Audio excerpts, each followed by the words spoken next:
안녕하세요. 이번 교육에서는 의약품 안전성 정보 보고에 대해 안내드리겠습니다. 이 교육은 PV팀의 내부 교육 자료로 약물 감시의 정의와 보고의 중요성, 관련 법령과 실무 절차를 다루고 있습니다. 본 교육의 목적은 두 가지입니다. 첫째, 약물 감시 즉 파마코비질런스의 개념을 이해하는 것이고, 둘째, 의약품 안전성과 관련된 정보를 언제, 어떻게, 왜 보고해야 하는지를 정확히 숙지하는 것입니다. 의약품 안전성 정보 보고는 단지 회사의 내부 절차가 아닙니다. 약사법 제37조의 3과 제68조의 8, 그리고 의약품 등의 안전에 관한 규칙 제47조 등 관련 법령에 따라 반드시 이행해야 하는 법적 의무입니다. 의약품을 허가받은 자는 발생한 모든 안전성 정보를 안전관리 책임자에게 전달해야 한다는 조항이 명시되어 있습니다. 약물 감시, 영어로는 파마코비질런스는 그리스어 파마콘, 즉 약을 의미하는 말과 라틴어 비질라레, 즉 감시하다의 합성어입니다. 쉽게 말해 약물이 인체에 끼치는 바람직하지 않은 영향을 지속적으로 추적하고 감시하는 활동을 뜻합니다. 약물 감시와 관련하여 대표적인 사례 약물인 탈리도마이드입니다. 탈리도마이드는 1957년 유럽에서 시판되었습니다. 여러 증상의 효과를 보여 원더드럭이라는 한호 속에 판매가 이루어졌습니다. 특히 임신부의 입덧의 효과를 보여 수많은 임신부들이 이 약을 복용했습니다. 그런데 시판 후에 출생한 아이들의 팔, 다리가 비정상적으로 짧은 기형이 보고되기 시작하였습니다. 1961년에 탈리도마이드가 판매 중지될 때까지 10,000명 이상의 기형아가 발생하였습니다. 약물 감시 제도가 잘 정립되어 있었다면 막을 수 있었던 대표 사례입니다. 국내에서도 약물 감시와 관련한 법령이 강화되면서 2016년 이후 관리 소홀에 따른 기업들에 대한 행정처분이 이루어지고 있습니다. 우리가 약물 감시 활동을 수행하는 이유는 분명합니다.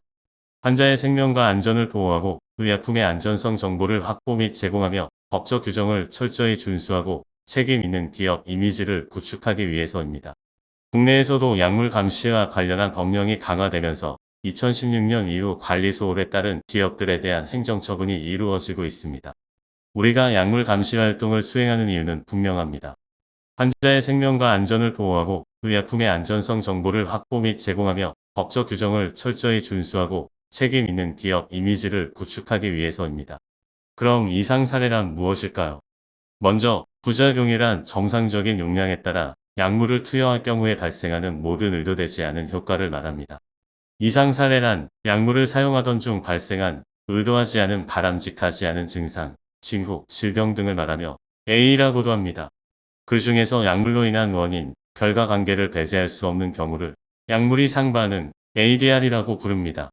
이상 사례는 반드시 중대한 것만 보고하는 것이 아닙니다.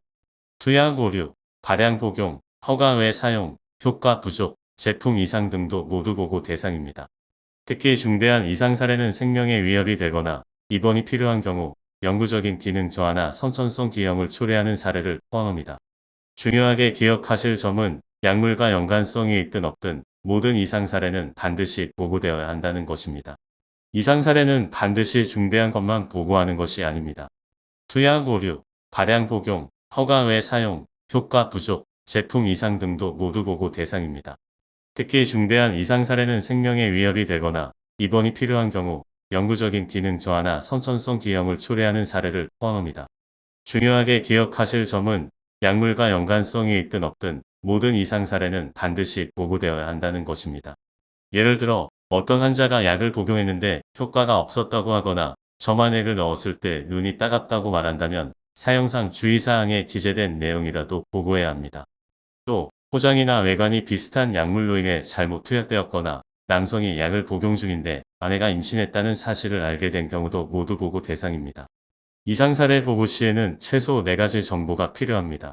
첫째, 의심되는 의약품의 이름, 용량, 기간 등 제품 정보. 둘째, 환자의 나이, 성별, 질환 등 기본 정보. 셋째, 어떤 이상 사례가 발생했는지, 중증도와 인과관계 등 사례 정보. 마지막으로 보고자의 직업, 기관명 등 신원 정보가 포함되어야 합니다.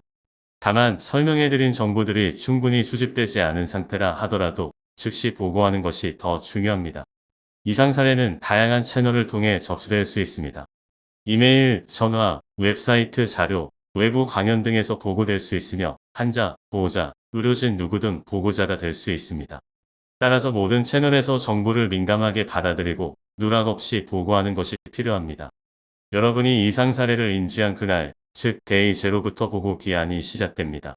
우리 회사 내부적으로는 사건 인지 즉시 보고가 원칙이며 PV팀은 15일 이내에 식약처나 한국의약품안전관리원 등 관계기관에 보고해야 합니다. 지연 보고는 법적 책임과 리스크를 초래할 수 있으므로 각별한 주의가 필요합니다. 이상 사례를 인지하면 24시간 이내에 PV팀에 전달해 주셔야 합니다. 보고는 전화나 이메일로 할 수 있습니다.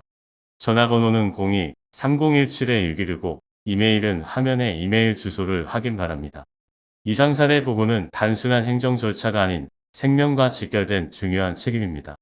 지금까지 의약품 안전성 정보 보고에 대해 알아보았습니다. 모두가 이 기준을 철저히 준수해야만 환자와 회사 모두를 보호할 수 있습니다. 감사합니다.